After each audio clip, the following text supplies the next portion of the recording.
Settlers versus Indians, the Widow Scraggs story, 1787. What drives a mother to abandon her own child to certain death? On this haunting April night in 1787, one frontier family faced impossible choices that would echo through generations. Subscribe to Native Legends and History Stories for more untold tales from America's bloody borderlands. The wooden walls of the Scraggs family cabin stood silent against the darkness of Bourbon County's wilderness. On April 11, 1787, while delegates gathered in Philadelphia to shape a new nation, this remote outpost of Virginia's Kentucky territory would become a battleground where survival demanded the most terrible sacrifices. The double cabin's rough-hewn logs bore the marks of hasty construction, typical of frontier settlements pushing ever westward beyond the Ohio River. In the eastern room, 47-year-old Widow Scraggs shared the cramped space with her two grown sons, their rifles never far from reach. Her widowed daughter occupied a corner, nursing an infant whose quiet breaths mingled with the crackling hearth. The western room housed her three daughters, two unmarried girls between 16 and 20 years old, their nimble fingers skilled at the loom, and a half-grown child whose laughter still brightened these dangerous borderlands. Moonlight filtered through the cabin's few windows, casting long shadows across the packed earth floor. At the loom, 19-year-old Sarah's hands moved rhythmically across the warp and weft, the shuttle's steady click-clack a familiar comfort in the late hour. Her younger sister Mary, 16, had already retired to her straw mattress, while 12-year-old Emma curled beneath a worn quilt nearby. In the main room, the widow's eldest son James kept watch, his trained ear attuned to the night's ordinary sounds, the crackle of the dying fire, the whisper of wind through chinks in the walls, the occasional shuffle of sleeping bodies. Outside, 4 horses stamped restlessly in their crude enclosure 20 paces from the cabin's door. The pound split-rail fence cast zebra-striped shadows across their flanks. The spring night air carried a bitter chill, and frost crystallized on the newly sprouted grass. The forest pressed close, massive oaks and maples whose branches reached like grasping fingers toward the isolated homestead. The first warning came at 11 o'clock. James noticed the horses' behavior changing, not their usual nighttime restlessness, but something more urgent. Their hooves drummed against the frozen earth as they circled the enclosure, nostrils flaring. Then came the owl's calls, echoing through the timber. One cry from the north was answered by another to the south, then east, then west. The pattern was too precise, too measured. James's hand crept toward his rifle. Having lived 15 years on the frontier, these settlers knew the language of survival. Every unusual sound could herald death. The widow Scraggs had buried her husband 3 winters past after a Shawnee raid. 2 neighboring families had fled east last summer after finding their cattle slaughtered. Though Indian attacks had grown less frequent south of the Ohio, the threat never truly vanished. The horses' panic escalated.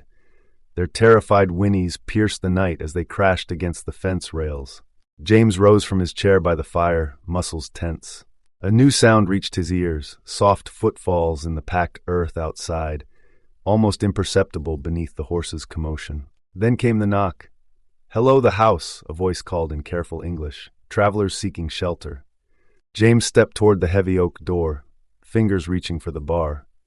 But his mother's voice cut through the darkness like a whip. "Stop!"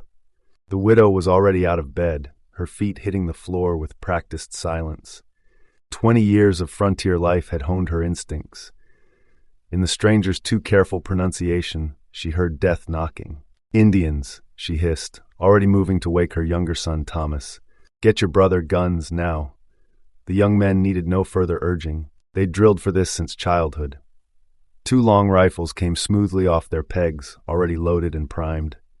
The familiar weight of steel and walnut steadied their hands as they took up positions at the gun ports. Narrow slits carved through the logs for just this purpose. The silence stretched taut as a bowstring. Outside, the travelers waited. Inside, the family held their breath. The widow's daughter clutched her infant closer, stifling its whimpers against her breast. In the other room, the loom's clicking had ceased. When the attack came, it exploded with sudden violence. The door shuddered under tremendous impact, not knocking now, but the crash of multiple shoulders attempting to break through. The bar held, but the entire wall seemed to shake. Through his gun port, James glimpsed movement, dark shapes darting through moonlight. A single shot cracked from Thomas's rifle. The muzzle flash briefly illuminated an attacker lurching backward, clutching his shoulder. The assault on the main door ceased as quickly as it had begun. But in the sudden quiet, they heard new sounds from the cabin's other half. The splintering of wood, the screams of the girls.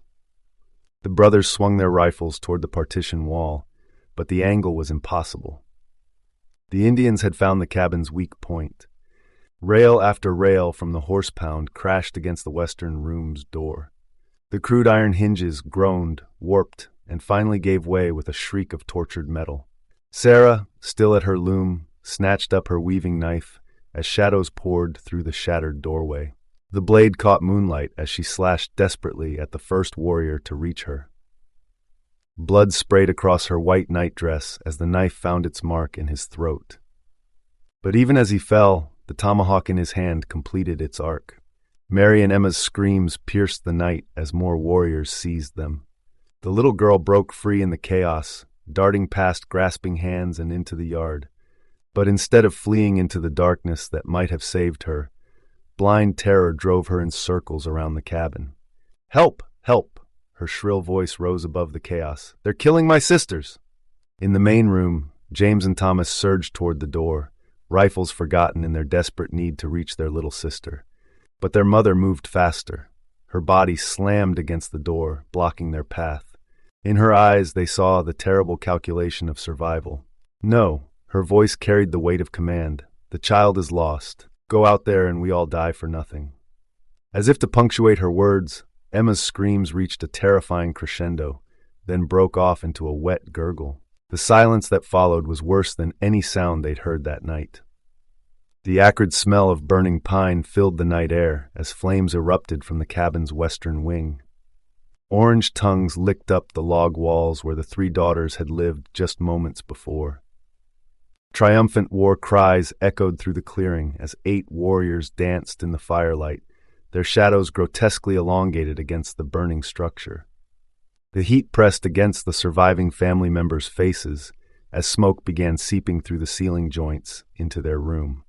Inside the main cabin, the Widow Scraggs watched gray tendrils curl down from above, her face illuminated by the growing inferno.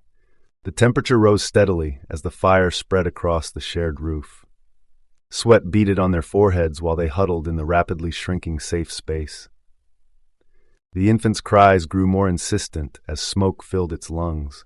"We have to run," James whispered, gripping his rifle until his knuckles whitened. "Now, while the smoke gives us cover," the widow nodded grimly.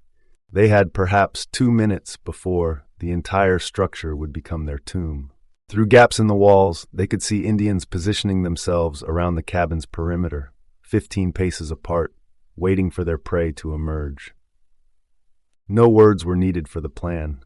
They had drilled for fire countless times, though never under siege. James would support his mother toward the north corner, where a loose section of fence offered their best chance. Thomas would guard his sister and the baby as they made for the tree line to the south. The smoke would provide some concealment, but the blazing roof turned night into day in the yard. The widow squared her shoulders, touching each of her children's faces one final time.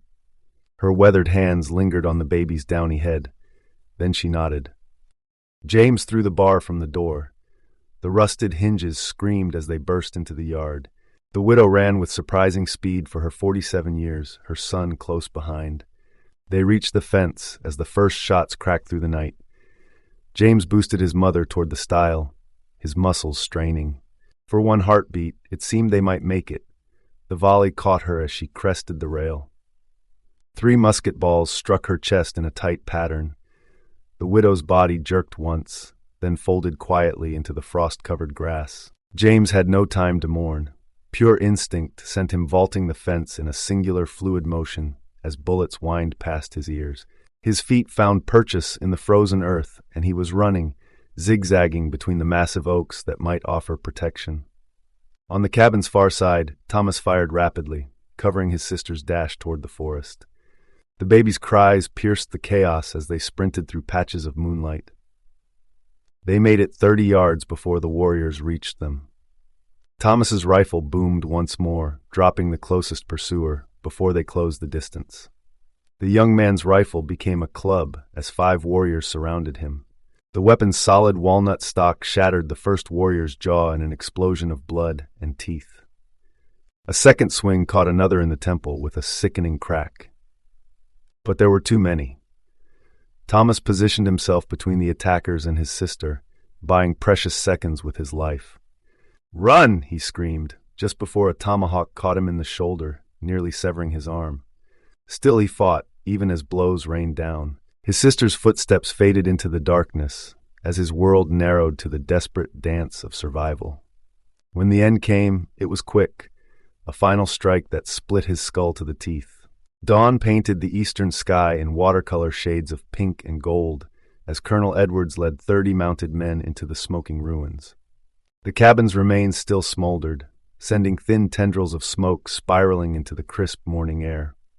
They found Thomas's body sprawled in the bloodied grass, his hands still locked around the splintered remains of his rifle.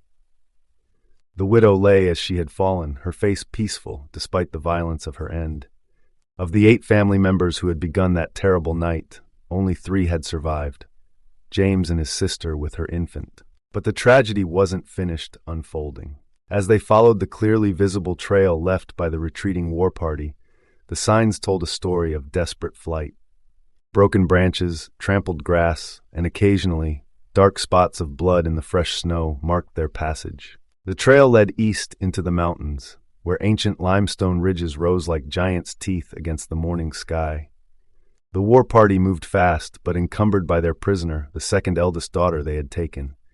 Colonel Edwards' men pressed their horses hard, closing the distance yard by yard. The girl's tracks showed she was weakening, stumbling more frequently as the miles passed. Then a new sound joined the thunder of hooves, the baying of a hound that someone had brought along. The dog's excited howls echoed off the mountainsides, shattering the pre-dawn stillness. The pursuing party had no way to silence it as it ran ahead, announcing their approach to the fleeing warriors. They found her just minutes later, crumpled in the bloodied snow. The tomahawk was still embedded in her skull, but incredibly a spark of life remained. Her eyes fluttered open as James dismounted and ran to her side. Her hand reached weakly toward him as her lips moved, trying to form words that might help them catch her killers. But the light was already fading from her eyes. James cradled his sister's head, his tears falling onto her face as her final breath escaped in a soft sigh. They had no time to properly bury her. The trail was fresh, and the warriors couldn't have gone far. With grief transforming into cold rage, the party remounted and spurred their horses forward. 20 minutes of hard riding brought them within sight of their quarry. The warriors had taken up position on a narrow ridge, using an old hunter's trick. They darted from tree to tree, whooping and calling to create the illusion of greater numbers. But Colonel Edwards and his men were experienced Indian fighters. They quickly recognized that only 2 warriors remained, a rear guard sacrificing themselves to buy time for their companions' escape. The pursuers dismounted, securing their horses before beginning their ascent of the ridge. They moved with practiced coordination, spreading out to flank the Indian position. The first shots exploded across the ridgetop at 50 paces. Return fire from the warriors was accurate but sparse. They were running low on powder. The fight was brief but intense. Both warriors fought to the last, refusing to surrender, even when clearly outnumbered. When the smoke cleared, their bodies lay sprawled among the limestone outcrops, their faces set in fierce, final defiance. The trail of their companions led deeper into the mountains, but was already growing cold. The main war party had won their escape at the cost of their rear guards' lives. Colonel Edwards called off the pursuit as heavy clouds building in the west threatened snow that would soon obscure any remaining sign. The mounted party turned back toward the settlement, carrying their dead. James rode with his sister's body across his saddle, her blood staining the horse's white flanks crimson. They buried the family together on a small rise overlooking the burnt cabin site. 4 fresh graves were dug into the frozen earth. The widow, Thomas, the eldest daughter who died defending her sisters, and the second daughter whose final moments played out in the blood-stained snow. The surviving sister stood silent, clutching her infant as the first shovelful of dirt fell. That night, as his remaining family slept in a neighbor's cabin, James stood watch at the window. His rifle rested across his knees as he stared into the darkness, listening to the owls calling in the distance. But these were real owls, speaking to the night in their true voices. In a single night, the Scraggs family had paid the bitter price of America's westward expansion in blood and grief, and lives cut brutally short. Colonel Edwards split his men into 3 groups of 10 to surround the ridge. The first group approached from the east, using a line of mature oaks for cover. The second group circled west through a ravine, while the third held position with the horses. At 40 paces, the first shots rang out. The Indian warrior dropped instantly when 2 rifle balls struck his chest.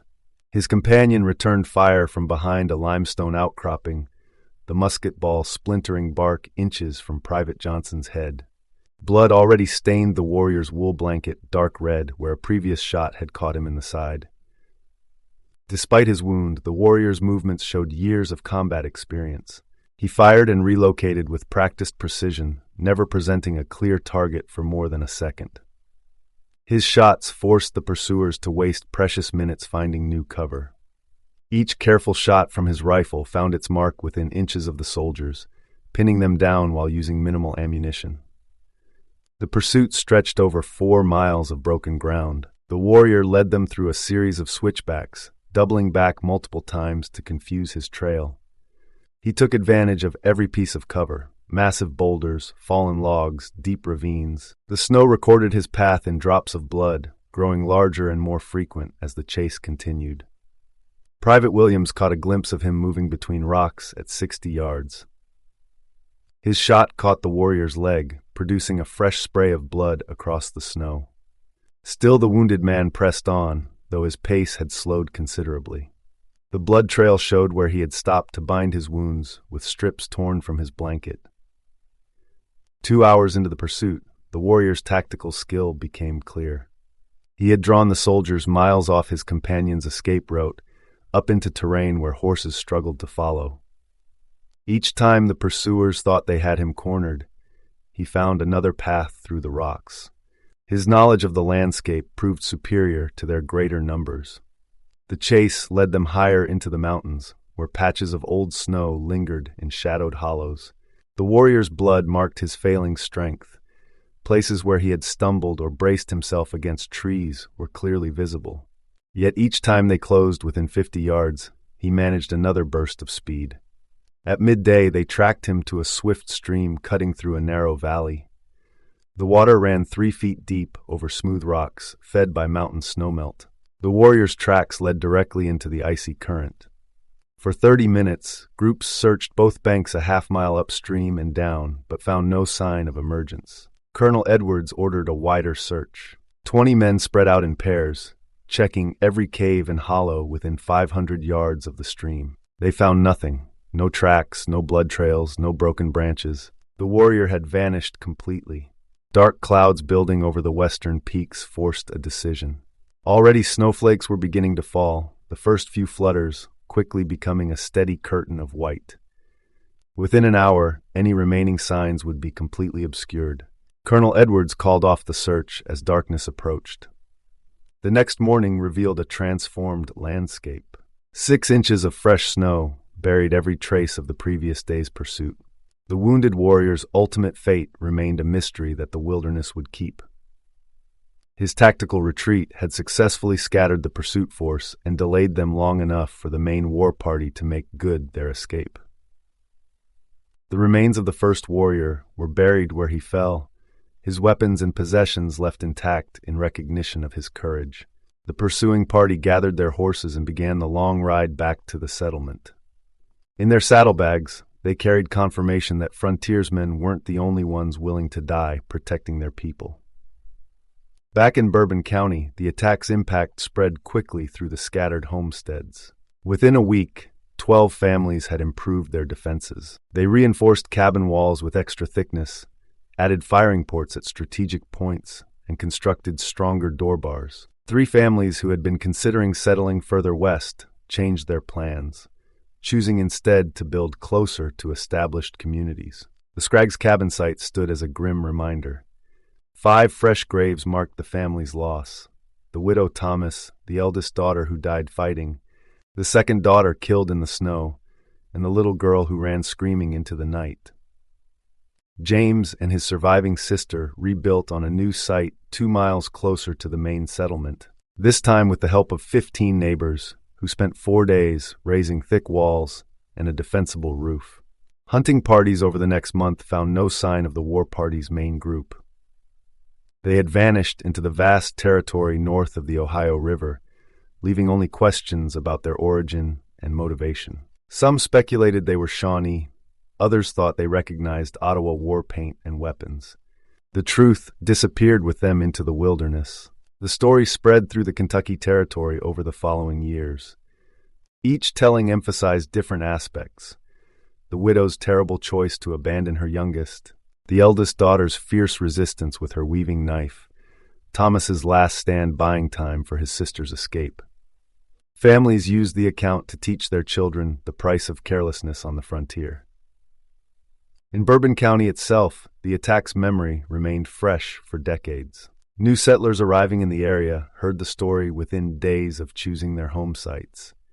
The details served as a checklist for cabin defense: the importance of strong doors, the need for overlapping fields of fire, the danger of separated living spaces that couldn't support each other. The Scraggs family's survivors carried their own burdens. James never married, devoting himself instead to helping maintain the settlement's defenses. His sister raised her child among neighbors who had witnessed their loss, the infant growing up with the story of that night as part of his heritage. Their personal tragedy became part of the larger tapestry of Kentucky's transformation from wilderness to settled land. They were not the first family to pay such a price, nor would they be the last. The Kentucky frontier in 1787 stood at the intersection of colliding worlds, one pushing westward with settlements and farms, the other fighting to preserve hunting grounds and traditional ways of life. The Scraggs family's story captured a moment in that larger struggle, preserved through the survival of James and his sister to witness and remember. Between the Ohio River and the Cumberland Gap, countless stories of courage and loss shaped America's frontier experience. These voices from our shared past deserve to be heard. Subscribe to Native Legends and History Stories to discover more forgotten chapters of America's untold history.